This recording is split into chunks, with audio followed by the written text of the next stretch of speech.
नमस्कार। थोड़ी देर के लिए मास्क को उतार दिया है।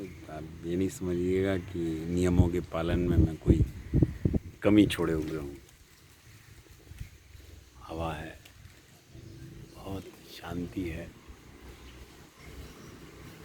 जहाँ से भी रास्ते से गुजरता हूँ और मेरे को कोई शांत जगह मिल जाती है, इन हल्की पसीने की बूंदों को अनुभव करते हुए तो मैं मौका नहीं छोड़ता हूँ उस शांति को अपने अंतर्मन में लिए बिना। अभी एक फ़ोन करके मेरे से एक बहन ने प्रश्न पूछा कि हम ध्यान नहीं कर सकते क्योंकि मैं तो सिर्फ हाउसवाइफ हूँ, सिर्फ हाउसवाइफ। ऐसे नहीं सोचिए। इस पृथ्वी के सबसे बड़े चमत्कार, सम्मानित कार्य जितने भी किए हैं, निसंदेह महिलाओं ने नहीं किए हैं। महिला का ये कार्य होता है कि महिला पुरुष को जन्म देती है, सभी को देती है, तो पुरुष को भी देती है, स्त्री पुरुष दोनों को ही देती है। तो महिला तो श्रेष्ठ है, इसमें कोई नहीं। श्रेष्ठता की पराकाष्ठा है। सभी माताओं को नमन, बहनों को नमन।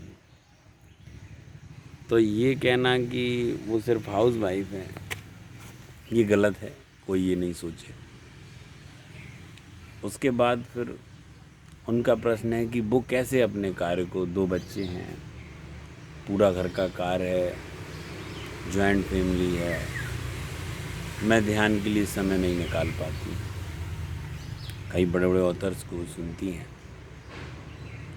ऐसी कई बहनों के मन में होगा, किसी ने पूछ लिया। आप ये सबसे पहले मन में छोड़ दें कि आपको ध्यान के लिए अलग से समय निकालना पड़ेगा। हमारे पास समय बहुत है। आप कभी नोट करिए, आप सुबह की चाय में जब आप चुस्कियाँ ले रहे होते हैं, धोखे से दूध वाला नहीं आए या आपको चाय प्राप्त ना हो, या कोई कॉफ़ी या कोई ग्रीन टी, सब अब पैमाने बदल गए। मैं उस बुंदेलखंडी परिवेश का हूँ कि अभी चाय को ही आधार मान रहा हूँ। ये मेरी वोकैबुलरी है जैसी। तो आप खाना खाते हैं, टीवी देखते हैं और कोरोना न्यूज़ और सुशांत राजपूत न्यूज़ या कंगना रनावत न्यूज़ में कितना समय वेस्ट कर देते हैं, आपको पता नहीं चलता। लेकिन 5 मिनट ध्यान की बात को हमको सोचना पड़ता है, हम समय कैसे निकालें। लेकिन ध्यान को तो हमें अपने कार्य में बदलना है, समय का निकालना है। चाय बनाने को ध्यान बना लीजिए। कपड़े अधिकतर लोग अब वॉशिंग मशीन यूज़ करते हैं, अधिकतर क्या लगभग सभी करते हैं। तो कपड़े धोना ध्यान हो जाएगा। ज़रूरी नहीं हो आपके घर पे आप स्वयं कुछ कार्य अपने खुद करिए, अपने घर को साफ़ करके देखिए। कुछ लोग एक्सरसाइज नहीं करते हैं तो वो पोंछा लगा के देखिए, घर के निजी कार्य करके देखिए। आप उनको ध्यान में परिवर्तित कर सकते हैं। प्रत्येक कार्य ध्यान में परिवर्तित हो सकता है। जो भी कार्य आप कर रहे हैं वो हर कार्य ध्यान में परिवर्तित हो सकता है। पेड़ों को पानी देना, हर चीज़ ध्यान का हिस्सा बन सकती है। हमको सिर्फ साक्षी भाव से देखना है, वो ध्यान है। नींद को ध्यान में बदलने की विधि अभी मैं बता ही चुका हूँ आपको। 8 घंटे पूरा ध्यान कर सकते हैं। जब भी रास्ते में रुकें, जब भी होश आ जाए, ऐसे अचानक चौंक जाएं, ध्यान हो जाएगा। बच्चों के साथ भी है, आप उनमें खेलें, वो आपको कभी डिस्टर्ब नहीं करते। बहुत सारे लोग मैंने देखा, एक मंदिर में पुजारी मिले, वो एक बच्चे को डांट रहे थे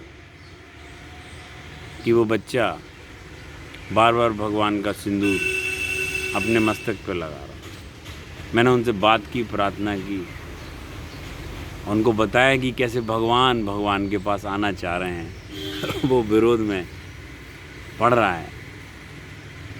हालांकि वो अपने हिसाब से ईमानदारी भरा कार्य कर रहे थे, पर उन्हें पता नहीं वो एक परमात्मा को दूसरे परमात्मा से मिलने में विरोध पैदा कर रहे हैं। बच्चे निर्विचार अवस्था में होते हैं, आप उनके साथ खेलिए, वो आपको डिस्टर्ब नहीं करेंगे, कर सकते नहीं।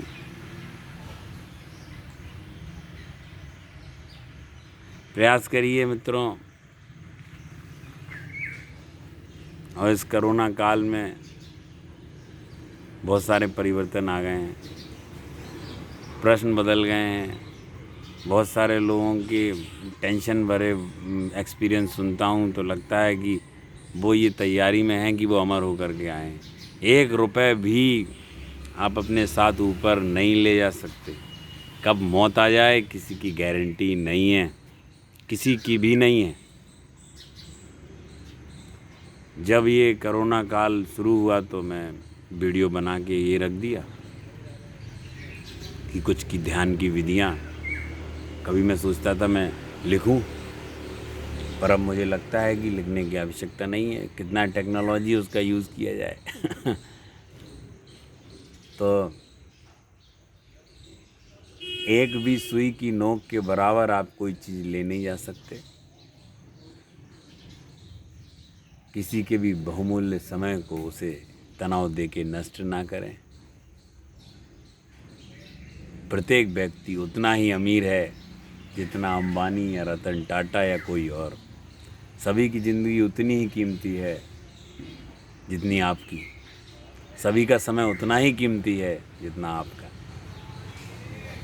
हमें अधिकार नहीं है किसी की लाइफ को ख़राब करने का, उसे टेंशन देने का, परेशानी देने का। कई लोग अपने अधीनस्थ लोगों को जो उनके यहाँ काम करते हैं हटा दिए हैं, या बहुत सारे लोग जो बेरोज़गार हो गए हैं, परेशान हैं, फ़ोन करते हैं, तनाव में हैं।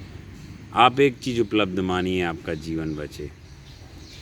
इसका मतलब है परमात्मा ने आपके भी लिए कार्य रखा है, बस ये काफ़ी है। हमारे पास क्या दौलत रहती है क्या नहीं रहती, ये काफ़ी नहीं। ऐसे मेरे को कंफर्टेबल लग रहा है आमने सामने की बात, क्योंकि मैं किसी और का सहायता नहीं लेना चाह रहा है एकांत में खलल के लिए। क्षमा कीजिएगा, आप सिर्फ बात जो कह रहा हूँ उस पर ध्यान दीजिएगा। नमस्कार, और सब्सक्राइब करते रहिए, लोगों को भेजते रहिए। मेरे पास बहुत अच्छे अच्छे लोगों के फ़ोन आ रहे हैं। आप लोगों ने सबको जोड़ दिया है मेरे से, अपने रिश्तेदारों को, अपने मिलने वाले फ्रेंड्स परिचितों को, और मैं सबका ध्यान रखूँगा, इन्हें हीरे मोती की तरह सहेज के रखूँगा। Thank you.